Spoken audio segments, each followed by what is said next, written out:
कशिश और स्वागत है आपका नेक्स्ट 9 न्यूज में। आज के इस खास प्रोग्राम में हम बात करें गुजरात को लेकर। सबको याद होगा वो समय जब गुजरात में दंगे हुए थे और किस तरीके से सारी चीजों का यहाँ पर इल्जाम सिर्फ और सिर्फ प्रधानमंत्री नरेंद्र मोदी पे आया था। लेकिन ये बहुत खुशी की बात है कि अब उन्हें क्लीन चिट मिल चुकी है। लेकिन उसी मामले में अब यहाँ पर बहुत बड़ा नाम आया है तीस्ता सीतलवाड़ का। जी हाँ, आखिरकार ये महिला है कौन और इस महिला का यहाँ पर प्रधानमंत्री नरेंद्र मोदी के साथ आखिरकार क्या रिश्ता है, क्यों इसकी गिरफ्तारी हुई, ये बहुत सारे सवाल है जो लोगों के मन में उठ रहे हैं। हो सकता है कि काफी लोगों को इसकी जानकारी मिल भी गई हो कि आखिरकार ये महिला कौन है और किस तरीके से इसको अरेस्ट किया गया और किस वजह से। लेकिन आज के इस खास प्रोग्राम में हम आपको बारीक से बारीक जानकारी देंगे कि आखिरकार ये महिला कौन है और कहां से ये प्रधानमंत्री नरेंद्र मोदी से रिश्ता रखती है। तो बताते चले कि Teesta Setalvad citizen for justice and peace नामक एनजीओ की सचिव है, जो 2002 के गुजरात दंगों के पीड़ितों की वकालत करने के लिए बनाई गई एक संस्था थी। और वहीं पर सीजेपी से याचिका करता है, जो 2002 के गुजरात दंगों में कथित होकर यहाँ पर नरेंद्र मोदी और बहुत सारे राजनेताओं और सरकारी अधिकारियों के खिलाफ आपराधिक मुकदमा चलाने की मांग कर रही थी। वहीं 24 जून 2022 को सुप्रीम कोर्ट ने गुजरात दंगों के मामले में नरेंद्र मोदी को क्लीन चिट दे दी। एसआईटी द्वारा दी गई क्लीन चिट को बरकरार रखने के लिए कहा कि सामाजिक कार्यकर्ता तीस्ता सीतलवाड़ ने याचिकाकर्ता जकिया जाफरी की भावनाओं का शोषण गलत उद्देश्य से किया है, इसलिए उनके खिलाफ और जांच की जरूरत भी है। वहीं पर गुजरात एटीएस ने सामाजिक कार्यकर्ता तीस्ता सीतलवाड़ को आज मुंबई में गिरफ्तार भी किया था और अहमदाबाद क्राइम ब्रांच में तीस्ता के खिलाफ दर्ज एफआईआर के सिलसिले में एक्शन लिया गया। मुंबई पुलिस के एक अधिकारी ने बताया कि सीतलवाड़ को गुजरात पुलिस ने उनके सांता क्रूज स्थित आवास में हिरासत में लिया, फिर बाद में गिरफ्तार कर लिया। तीस्ता सीतलवाड़ की गिरफ्तारी के बाद ये जानना भी जरूरी हो जाता है कि आखिरकार ये कौन है और सुप्रीम कोर्ट ने ऐसा क्या कहा कि उनकी गिरफ्तारी हो गई। बता दें कि अहमदाबाद क्राइम द्वारा गिरफ्तार तीस्ता सीतलवाड़ एक पत्रकार है और सामाजिक कार्यकर्ता है। Teesta citizen for justice and peace नाम के एनजीओ की सचिव है। यह संगठन 2002 में गुजरात में सांप्रदायिक दंगे के पीड़ितों के लिए न्याय लड़ने के लिए स्थापित किया गया था। वहीं 9 फरवरी को महाराष्ट्र के मुंबई में जन्मी तीस्ता की पढ़ाई मुंबई में ही हुई थी। उनके पिता अतुल सीतलवाड़ पेशे से वकील थे। तीस्ता के दादा एमसी सीतलवाड़ भारत के सबसे पहले अटॉर्नी जनरल थे। सीतलवाड़ के पति यहाँ पर आनंद भी पत्रकार ही रहे हैं और तीस्ता को साल 2007 में इमरजेंसी राष्ट्रपति अब्दुल कलाम ने महाराष्ट्र में सार्वजनिक मामलों में पद्मश्री से सम्मानित भी किया था। इससे पहले उन्हें साल 2002 में राजीव गांधी राष्ट्रीय सद्भावना पुरस्कार भी मिल चुका है। इसके अलावा उन्हें साल 2000 में भी प्रिंस कॉलेज अवार्ड और 2003 में नुरेम्बर्ग अंतर्राष्ट्रीय मानवाधिकार पुरस्कार भी मिल चुका है। अब आप इतना सुनकर तो यही सोच रहे होंगे कि एक ऐसी महिला जिनको लगातार यहाँ पर सिर्फ और सिर्फ अवार्ड्स मिले हैं, जिनका नाम इतना बड़ा है, जो अपनी जिंदगी में काफी कुछ हासिल कर चुकी है, आज वही महिला गिरफ्तार है और इतने बड़े बड़े मामलों में उनका नाम है। तो आखिरकार ये सारी चीजें कैसे हुई?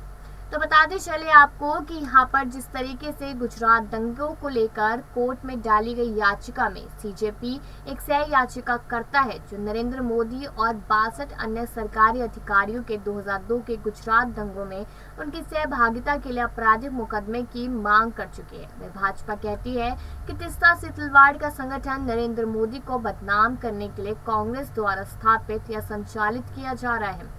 साल 2002 के गुजरात दंगों पर सुप्रीम कोर्ट द्वारा गठित एसआईटी में प्रधानमंत्री नरेंद्र मोदी समेत 55 राजनेताओं और अधिकारियों को क्लीन चिट मिल चुकी है और उसके खिलाफ यहाँ जाकिया जाफरी ने याचिका दायर भी कर दी है। लेकिन जाकिया जाफिर के पति एहसान जाफरी के इन दंगों में निधन भी हो गया था और सुप्रीम कोर्ट ने कहा कि जाकिया की याचिका में मेरिट नहीं है। वहीं सुप्रीम कोर्ट ने इस याचिका को कहते हुए खारिज कर दिया कि कानून का दुरुपयोग करना भी बिल्कुल ठीक नहीं है। अब यही तो रिश्ता है यहाँ पर नरेंद्र मोदी और साथ ही साथ जो तीस्ता है उसके बीच में, कि यहाँ पर नफरत का रिश्ता है। यहाँ पर रिश्ता ये है कि आखिरकार जिस तरीके से ये मामला तुल पकड़ता जा रहा है, यहाँ पर क्लीन चिट मिल चुकी है, लेकिन उसके बाद भी तिस्ता यहाँ पर शांत नहीं बैठ रही है। तो ये सारी चीजें हैं। इतना ही नहीं, इस दौरान सुप्रीम कोर्ट ने एसआईटी जांच की तारीफ की और तलब टिप्पणी करते हुए कहा कि जितने लोग कानून का खिलवाड़ करते हैं उनके खिलाफ एक्शन लिया जाना चाहिए।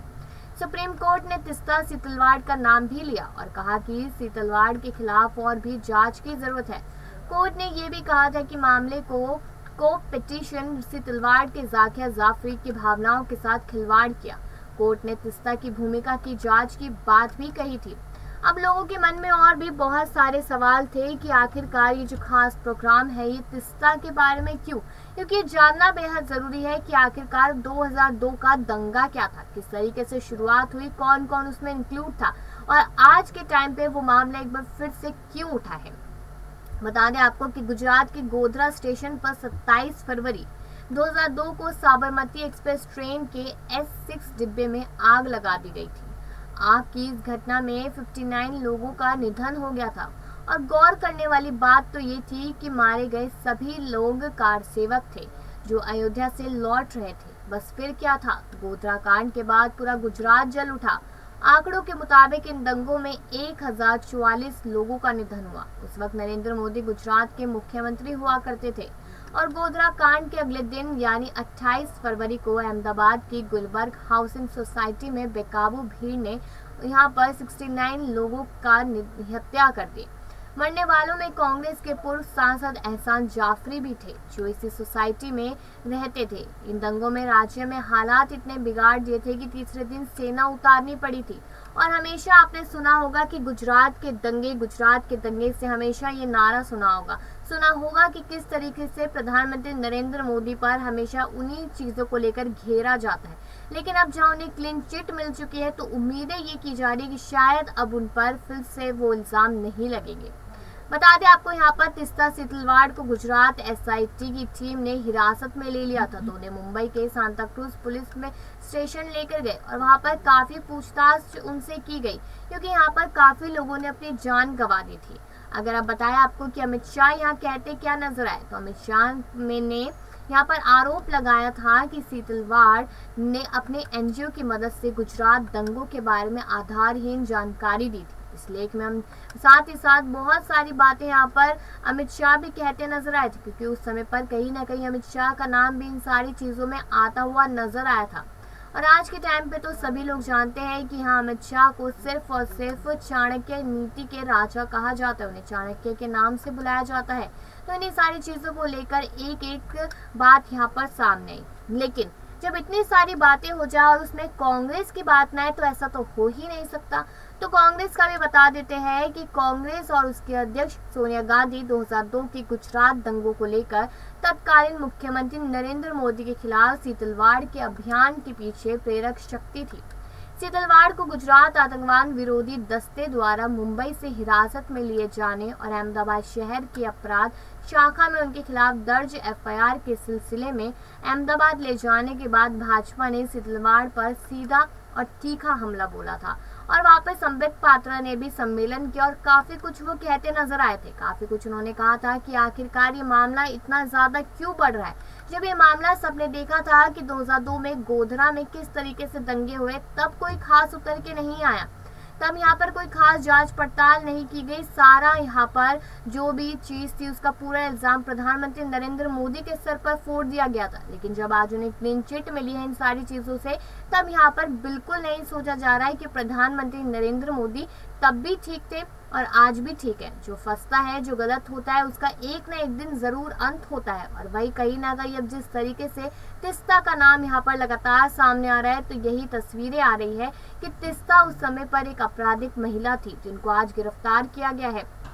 और उसी चीज को लेकर यहाँ पर लगातार अब जो बाकी पार्टियां हैं वो विरोध करती हुई नजर आ रही है और विरोध करना लाजमी है क्योंकि यहाँ तो प्रधानमंत्री नरेंद्र मोदी को सही ठहराया जा रहा है तो विपक्ष तो यहाँ पर उठेगा ही और विपक्ष का उठना यहाँ पर लाजमी माना ही जा रहा है। तो आज के इस खास प्रोग्राम में यही चीज थी कि आखिरकार ये तिस्ता कौन है, इस तिस्ता का नाम बार बार प्रधानमंत्री नरेंद्र मोदी के साथ आखिरकार क्यों जोड़ा जा रहा है। तो शायद आप इस प्रोग्राम के हिसाब से समझ ही गए होंगे कि आखिरकार इन सारी चीज़ों का मतलब क्या था। और उम्मीद यही रहेगी कि आप भी इस मामले को समझ पाएंगे कि गोधरा दंगों में किसकी गलती थी, किसकी नहीं।